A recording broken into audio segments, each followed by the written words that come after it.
My husband and I have been married for 6 years and together for 8. He has a teen son, Lucas. Lucas's mom died when he was 5 years old. I came into our marriage with Bryn, who's a tween now, and Miley, who's a younger tween. Together, my husband and I have Alec, who's a kindergartner. So Bryn and Miley are Lucas's stepsisters, and Alec is his half-brother. Lucas has this trinket box with a couple of small trinkets inside of it that his mom left for him when she died. He mostly keeps it in his room, but he sometimes walks around with it in his hand. I've always told my kids, it's not theirs. They're not to touch it unless Lucas says they can, and they cannot pester him about it. When we first got married, Miley was really fascinated with it and did want to touch it, but I nipped it in the bud since it was so special. Regarding the dynamic, Lucas is very closed off from the kids and me. I've always tried to bond with him, but he is so withdrawn around me.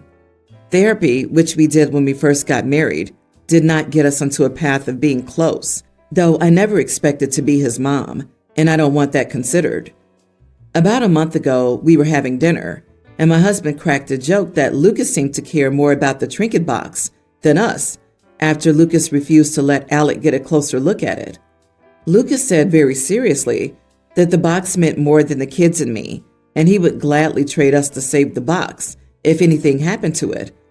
My husband was shocked that Lucas spoke so seriously, and the girls got upset about it.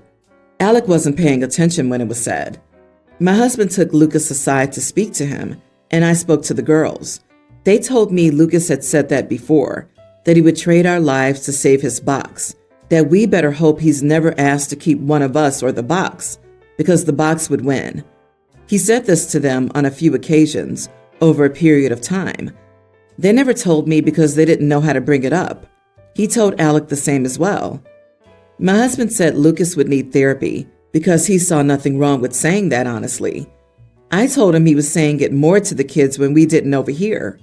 My husband said that the therapy would get to the bottom of things. A few days later, Lucas is telling Bryn that he'd save his friends over the box, but not her. I told my husband about it, and he said it would be mentioned to the therapist. He had a consultation with one the next day. Lucas argued that he didn't need therapy, and that just because he doesn't care about us or our lives doesn't mean there's something wrong with him. I told my husband that given Lucas's attitude toward the kids, they would no longer show up to cheer him on at any sports games or the like.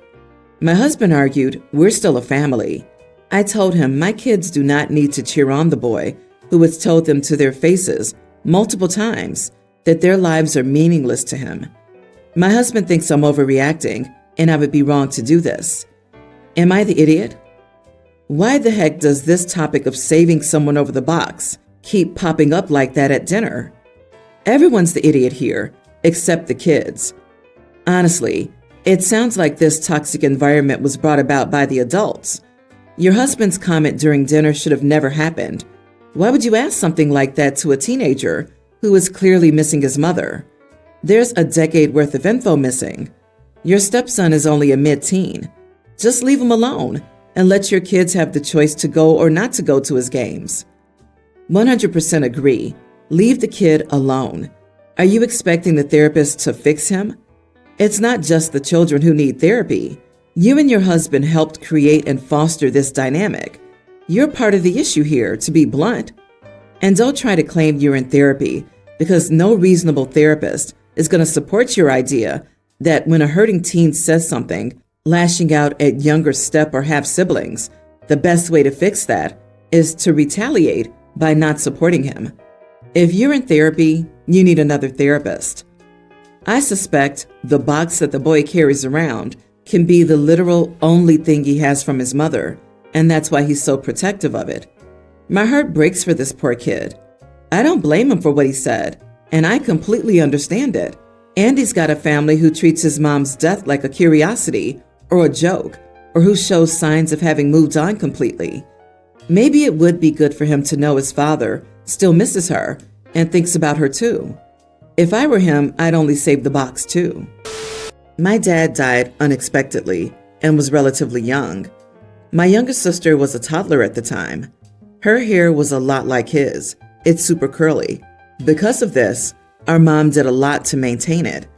Growing up, Mom would spend hours on my sister's hair. Every morning was dedicated to the two of them in the bathroom, with my sister screaming and crying because brushing through it was long and unpleasant. Until she was a young teen, Mom insisted on washing and styling my sister's hair. She never let her cut it or dye it. When someone suggested trimming it, they were kicked out of the house. I won't lie, Mom was controlling at times, but I thought we all knew it was because of grief and memory of our dad. Well, Mom died, and the first thing my sister did was get her hair chopped incredibly short and dyed. She sent me and my siblings a picture of her new haircut with the caption, "Sharon, our mom, always said I would grow my hair down in my butt. Not anymore." I thought it was my sister's way of grieving, but now she mentions it a lot, like asking how angry I think Mom would be if she saw my hair this short. I told her after the 5th comment to stop acting like her haircut was a big achievement. It's not. Millions of people get haircuts, and she should know her hair was important to Mom because it reminded her of Dad. She said she wasn't supposed to be Sharon's doll or a replacement for our dad. She should have been her own person, and if I can't respect that, she doesn't need me in her life. Am I the idiot? You are the idiot. How about some empathy? Your sister was traumatized by your mother, who essentially abused you. She's finally found freedom, and you can't be happy with her? The jealousy oozes from this story. You see your sister as the golden child. She's a victim. It's telling that sister calls her mother by her name instead of Mom. Hon, it wasn't just controlling. Your mother was abusive. I wasn't allowed to cut my hair until the 1st grade.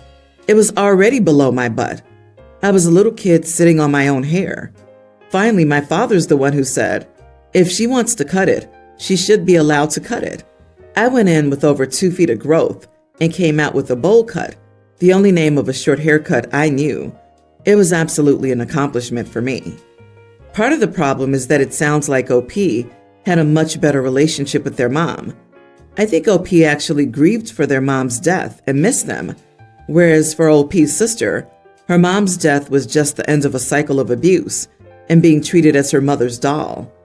OP needs to realize that cutting her hair is a big deal for their sister because she was constantly abused, and that just because OP wasn't subjected to this and OP's mother provided for them and probably loved them both in her own twisted way, that it doesn't mean she wasn't toxic.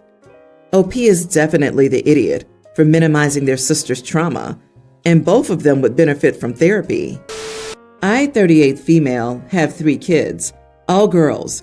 April, nearly adult, May, pre-tween, and June, kindergartner. April and May have the same father. He passed when May was 2. June is the result of a one-night stand. He pays support but rarely sees her. I work 3 jobs to keep us afloat and have told the girls we need to support each other to make it. The problem is April doesn't want to. I get it, she's a teenager and wants to live life, but I really need her help, either watching the girls or cooking and cleaning, just little things. Here's where I was an idiot, I think. I found out she had a job. The bank sent some statements to the house. She does have an account, and I'm the guardian. I read it and saw she would make withdrawals after every deposit, just enough to keep the fees away. I yelled at her for being selfish, how her sisters have had to miss out, and how she could have been helping us. She screamed I took her entire childhood away, and I won't take her future.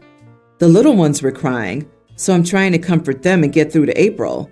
She said she was leaving, and I told her to stay away until she was ready to be a part of this family. Friends and family have called me an idiot who shouldn't have expected a child to be another pillar of the family.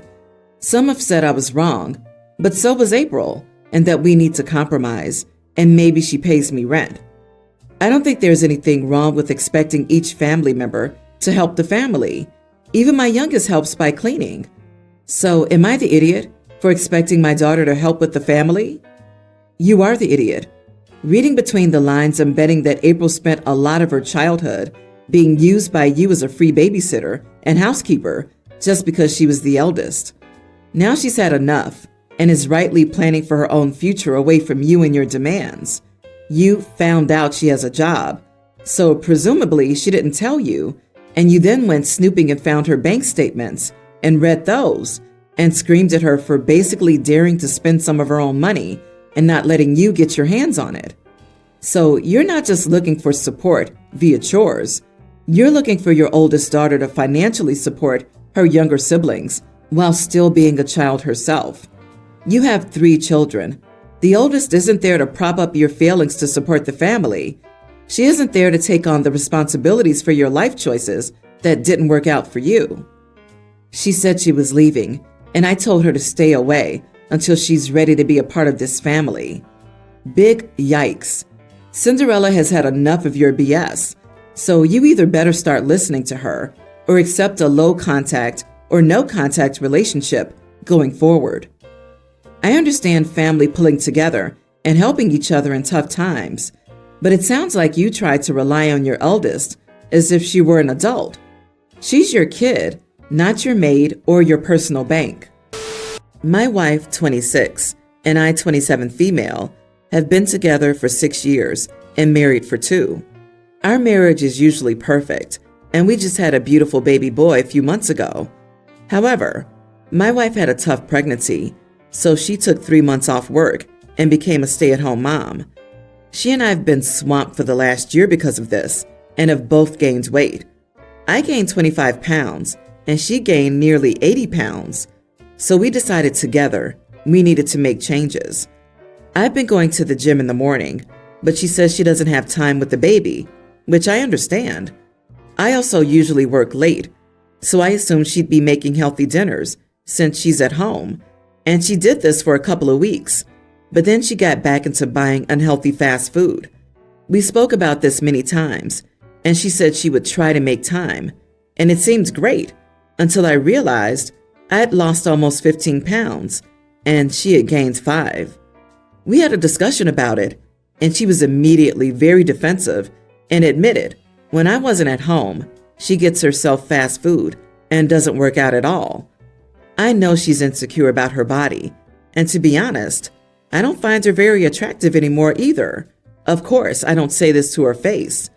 Instead, I decided to try and help her, and this is where I may have messed up. For her birthday, I got her a Peloton, a diet food delivery service subscription, and a couple of classes at a fancy gym near our house that she could attend while I babysit. When she first saw her gift, she insisted that it was all too expensive and I should take it back, but I assured her she was worth it. After a while of going back and forth, it spiraled into a fight where she said she had been struggling with the baby and I was trying to get her to lose weight instead of actually helping her. I want to clarify that I think losing weight would help her feel better physically and mentally, but she insists I'm being an idiot. Am I the idiot? Edit.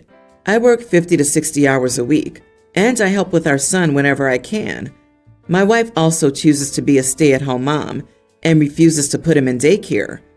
She's an amazing wife and mother, and we rarely have problems or fight. I only wanted to help her a bit. Husband body-shaming wife who just had a baby. Check. Husband offering to babysit his own child. Check. Husband thinks exercise equipment is an appropriate birthday gift. Check. It's an idiot trifecta.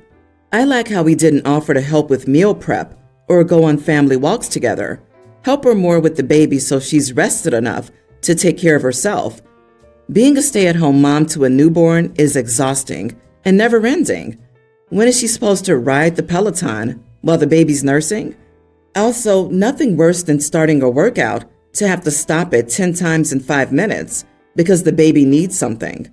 And yeah, fathers don't babysit unless they're taking the 1900s dads aren't involved with raising the child at all approach.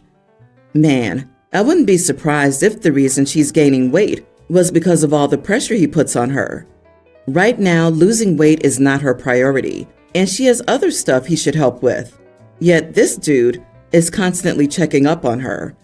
Probably would just put more stress on her, causing her to stress eat, which makes her gain weight, which makes her feel bad about herself, and just repeats in a vicious cycle.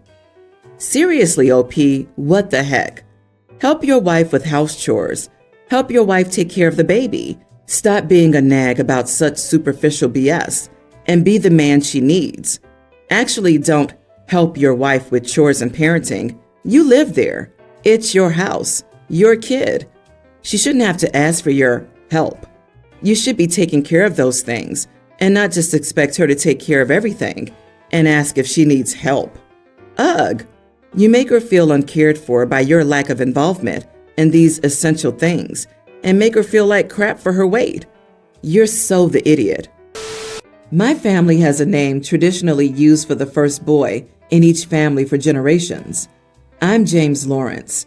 2 of my cousins, my dad and 3 of his cousins, my grandfather, my great-grandfather and his cousin, my great-great-grandfather, and my great-great-great-grandfather all had the same name.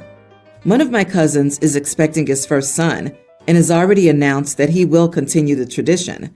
So in another month, we will have 9 living family members of the family named James Lawrence. My wife and I are expecting a son. We already decided we would not be continuing the tradition. I never wanted to continue it. Having the same name as so many living family members has been the biggest pain in my butt. And I'm the same age as one of my cousins, and we grew up 5 minutes from each other and went to the same schools. When I tell you it brought so many complications into my life, I am not exaggerating. My parents were so excited when they heard we were having a boy, and I told them immediately that we're not naming him James Lawrence. I told them the tradition, as far as my side of the family is concerned, has ended, and I will not encourage it to be continued by my children in the future. But of course, it is up to them ultimately. My parents did not like it and started asking what we did plan to name our son. We told them they would find out in time, and he'd be born before we announced his name. Ever since, they've attempted to tell my wife and me how hurt they are about our decision and how they think it's a bad one. When they realized how little I cared, they focused more on my pregnant wife and attempted with their thoughts on it to guilt her. So I put my foot down recently and told them some traditions need to end, and they don't need to tell us what they think of that because we do not care, and we will not change our minds based on what they think or want. My parents told me I was being callously dismissive, seeing as that they loved the tradition and always believed I would love it one day too. I told them they believed that because they never listened to me, but they need to accept it. So my parents stormed off and told me I needed to grow up and realize I have a childish hatred for the tradition. Am I the idiot? Not the idiot. I can understand first son in every generation. Not obligatory, of course, but every firstborn son? It's confusing and ridiculous. Like in some comedy, where members of one family are called James, Jimmy, James Sr., James Jr., James Jr. III, Little James, Big James, Jamie, Holy James, Fat Jimmy, Jimmy Jim, King James, Freckled Jimmy, and so on. Wow. How in the heck do conversations even work? Like, how do they know who's being talked about? No offense, but your parents are pretty narcissistic and childish themselves. I would have freaked out on them by now. Congrats on the baby. I hope they love their name. I remember watching an episode of 8 Simple Rules. I can't exactly remember the details, but it went something like this. When being taught to make a roast, the mother cut the ends off it. The daughter asked why. The mother said, "That's how my mother taught me." The daughter goes to her grandmother, asks the same question, and gets the same reply. The daughter goes to her great-grandmother and asked, "Why do you cut the ends off the roast?" The great-grandmother replies, "Because the pan wasn't big enough." Not all traditions should be carried on.